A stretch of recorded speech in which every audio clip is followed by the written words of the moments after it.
Hello mga batuta, ayan na po. Nanganak na po yung ating Cindy. Sa paghihintay ay nanganak na siya around 1 p.m. ng hapon. Yes, nanganak po siya kahapon. April 7, 2025. So, yan po yung una niyang anak.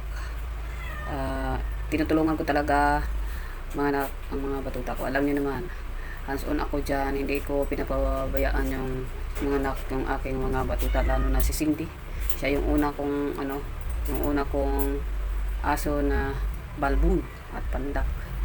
Yan. Hindi lang naman siya pango, pero cute kasi hindi siya pango dahil nasa abso si Cindy. Kaya po ganyan.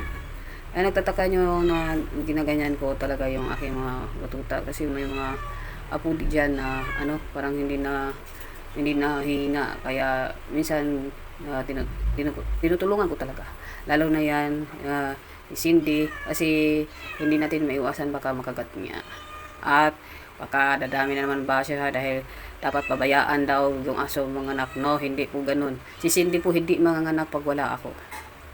Pag umalis ako sa kid dyan, hindi talaga siya mag-iire. Kaya sanay po yan na nandyan ako sa tabi niya. Gusto niya makita niya ako sa tabi pag manganak talaga siya.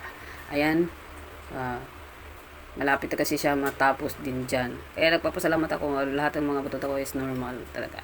Yung makikita nyo na dinudukot ko yung mga puppy sa niya. Tapos dyan ko nilalagay. At saka yung puti na yan, ako kasi hindi na huminga. So dali-dali ako talaga. Pinapakain talaga yung inon lang tawag niyan guys Yan. Pinapakain talaga yan sa mama.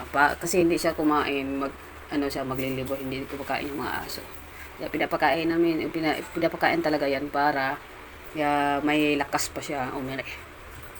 Ayan, pinapahiran ko talaga ng wipes para dali talagang matuyo yung ating puppy. Pero sobrang saya ko kasi may lumabas na white. Kasi white kasi yung papa niya. At saka pag white kasi maganda. Cute naman sila lahat talaga mga batuta. Wala namang hindi cute na mga aso at pusa, kahit aspin pa yan. Ayan, yan na yung ating puppies na nairin na naman ni Cindy. At saka dyan ako nahirapan kasi parang wala na kasing hininga yung isang puppy. Yan, dali-dali kung pinupunasan agad. Ayan, pinupunasan agad yung kanyang mukha para langhap siya ng hangin. At saka dali-dali ko pinunasan para matuyo talaga yung ating apo. At hindi mawawala yung talagang tissue na pinapahid ko sa mga apo. Dahil para matuyo sila. Sa tissue kasi madaling matuyo. Ginaganyan ko guys, pag alam kong malapit na siya, ayan, di ba?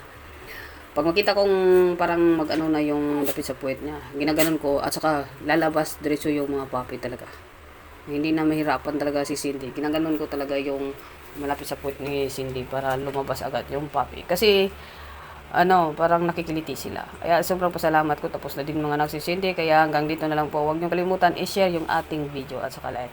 Tanong lang po kayo, sasagutin ko po. Bye!